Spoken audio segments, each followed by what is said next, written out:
अस्सलाम वालेकुम, I am Algur Hussain, welcome to my new video. आपको थंबनेल से कंप्लीटली समझ लग चुकी होगी कि आज का जो हमारा टॉपिक है वो है 9th क्लास की फिजिक्स के अंदर दो टॉपिक्स हमने स्टडी करने हैं। हमने इसके प्रैक्टिकल वर्क में नहीं जाना, प्रैक्टिकल के लिए मैं अलग से वीडियो अपलोड करूंगा। आज हम लोगों ने बेसिकली ऊपर ऊपर से थॉरली स्टडी करना है कि बेसिकली हमने टॉपिक्स पढ़ने कौन से हैं। हमने पढ़ने हैं साइंटिफिक नोटेशन, जो कि प्रीफिक्सेस का ही आगे एक्सटेंशन है, जिसके अंदर प्रीफिक्सेस में हम लोग क्या करते हैं कि एक नाम दे देते हैं।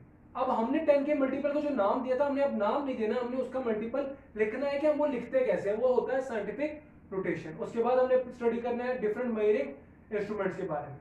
तो जी गाइस, सबसे पहले हम स्टडी कर रहे हैं साइंटिफिक नोटेशन के बारे में कि साइंटिफिक नोटेशन होती क्या है। मैं नाम लिख देता हूं,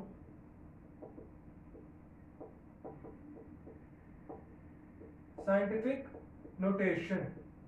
अब मैं आपको सिंपली एक इसके थोरली ये सवाल बोर्ड में आता है, साइंटिफिक नोटेशन क्या होती है, define scientific notation with one example, two example. आपको ये सवाल है तो आपने इसकी एग्जांपल लिखना कंपलसरी है, आपको इसकी एग्जांपल देनी पड़ेगी। अब ये वाला सवाल अगर आता है तो आपके पास किस तरीके से आप लिख सकते हैं, आपके पास इसका लिखने का तरीका होता है कि आपको कोई भी बड़ी वैल्यू दी हो, लार्ज वैल्यू जितनी मर्जी बड़ी हो, उस वैल्यू को आपने इस तरीके से, मिसाल के तौर पे आपके पास है 62750, ये आपके पास एक वैल्यू है। अब हमने इसको साइंटिफिक फॉर्म में लिखना है, तो हम इसको लिखने का हमारे पास तरीका ये होता है कि आप पहले डिजिट के बाद पॉइंट लगाएं, दूसरे डिजिट के बाद ये करें आगे 750, या फिर आप इसको भी छोड़ दें, इसके भी इससे भी आसान तरीका मैं आपको बताता हूं, ये थोड़ा सा और आपके लिए कंफ्यूजिंग होगा। आपने अपना पहला डिजिट देखना है कि जो कि नॉन जीरो हो, आपने अपने उस नॉन जीरो डिजिट के बाद पॉइंट लगा देना। उस पॉइंट लगाने के बाद आपने क्या करना है, आपने आगे जितनी भी वैल्यूज दी गई हैं, आगे जितनी भी वैल्यूज दी गई हैं वो आपने एज इट इज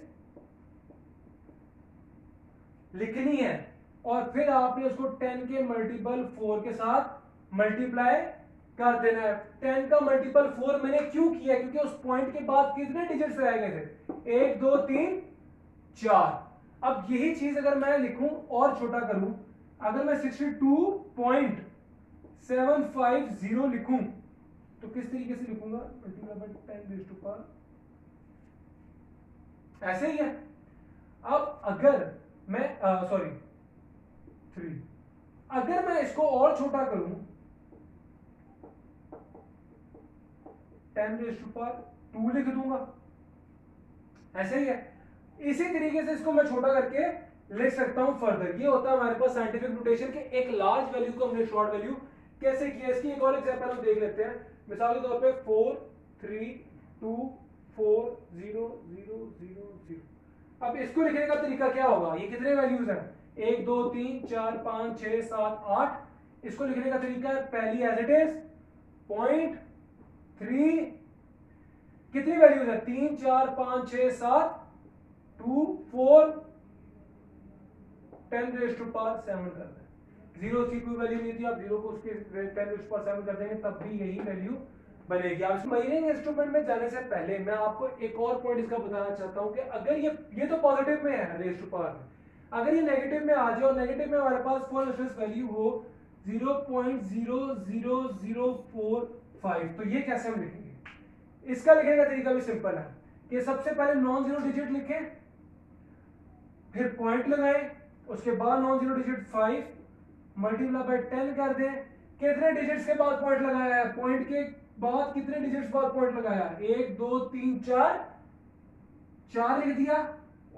आपके लेफ्ट साइड पर है तो आपने माइनस लगा दिया, लेफ्ट साइड के जीरोस के लिए माइनस आएगा, राइट साइड के जीरोस के लिए पॉजिटिव आएगा। इसके बाद हम चलेंगे मेजरिंग इंस्ट्रूमेंट्स के बारे में और मेजरिंग इंस्ट्रूमेंट्स को जानेंगे। वर्नियर कैलिपर और स्क्रू गेज के दो मेजर टॉपिक्स हैं जो कि हमारे पास प्रैक्टिकल वर्क में है, और प्रैक्टिकल में पूछे जाते हैं शॉर्ट क्वेश्चन में उनका लीस्ट काउंट और एरर करेक्शन पूछा जाता है। वो हम इसके प्रैक्टिकल वर्क में ही पढ़ेंगे और मैं वीडियो अपलोड करूंगा तो वहीं पे सीखेंगे। आज आपको सिर्फ बताने का मकसद ये है कि इंस्ट्रूमेंट्स हमारे पास हैं कौन कौन से और उनका लीस्ट काउंट होता क्या है, मिनिमम अमाउंट ऑफ वैल्यू जो कि हम स्टडी कर सकें। अब हम चलेंगे मेजरिंग इंस्ट्रूमेंट्स के बारे में। जी, तो गाइस अब हम लोगों ने स्टडी करना है मेजरिंग इंस्ट्रूमेंट्स के बारे में कि मेजरिंग इंस्ट्रूमेंट्स हैं कौन कौन से और कहां कहां यूज किए जाते हैं। ये आपको पता होना चाहिए कि हम लोग मेजरिंग इंस्ट्रूमेंट्स का यूज करते हैं किसी भी चीज को मेजर करने के लिए, चाहे वो वॉल्यूम हो, चाहे वो लेंथ हो, चाहे वो वेट हो। अब वेट मेजर करने के लिए हमारे पास आते हैं, अब मैं इसका नाम लिख देता हूं टॉपिक का। हमारे पास अब जो टॉपिक है वो है मेजरिंग। आप बाजार से कपड़ा भी लेके आते हैं तो उसकी भी एक स्पेसिफिक मेजरमेंट होती है जो कि मीटर रॉड से ली जाती है। तो सबसे पहला हमारे पास आ जाता है मीटर रॉड, फिर हमारे पास आ जाएगा वेइंग बैलेंस, ये ऑटो भी आता है और ये मैनुअल भी होता है। अब मीटर रॉड के बाद हमारे पास आ जाएगा टेप, जो कि मेजरिंग के लिए यूज की जाती है। प्रैक्टिकल में पढ़ने वाले वर्नियर कैलिपर, ये भी लेंथ, डेप्थ, ये सारी चीजें मेजर करता है। हमारे पास स्क्रू गेज, ये भी हमारे पास उसका डायमीटर मेजर करने के लिए यूज करते हैं। उसके बाद हम लोग इस्तेमाल कर लेते हैं वॉल्यूमेट्रिक सिलेंडर। बेसिकली ये वो इंस्ट्रूमेंट है जो कि किसी भी चीज को मेजर करने के लिए इस्तेमाल किए जाते हैं। इनका जो लीस्ट काउंट होता है वो आ जाता है हमारे पास 1 millimetre, 0.1 millimetre, 0.01 centimetre, 0.01 millimetre sorry, या फिर हम इसको 1 सेंटीमीटर भी लीस्ट काउंट है किसी किसी का, ठीक हो गया। अब 1 मिलीलीटर भी लीस्ट काउंट है। अब ये वो लीस्ट काउंट है जो कि हर एक के डिफरेंट होते हैं। अब मेजरिंग टेप अगर बात करें, जहां पे मीटर की बात करें वहां पे लीस्ट काउंट सेंटीमीटर में आ रहा है, जहां पे सेंटीमीटर की लेंथ की बात करें वहां लीस्ट काउंट मिलीमीटर में आ रहा है। अब वर्नियर कैलिपर का लीस्ट काउंट अगर 0.1 मिलीमीटर है तो ऑब्वियसली उसको सेंटीमीटर में कन्वर्ट करेंगे तो वो 0.01 सेंटीमीटर बन जाएगा। तो ये बेसिकली हमारे पास टॉपिक था मेजरिंग इंस्ट्रूमेंट का और साइंटिफिक नोटेशन का। उम्मीद करता हूं कि आपको वीडियो कंप्लीट समझ लगी होगी। अगर वीडियो समझ लगी तो काइंडली इस वीडियो को लाइक कर दें, चैनल को सब्सक्राइब कर दें और बेल आइकन को प्रेस कर दें ताकि मेरी आने वाली वीडियो का आपको पता लग जाए कि कौन सी वीडियो मैंने अपलोड कर दी है। और कमेंट सेक्शन में बता दें अगर आपका कोई भी सजेशन और कोई भी क्यूरी हो।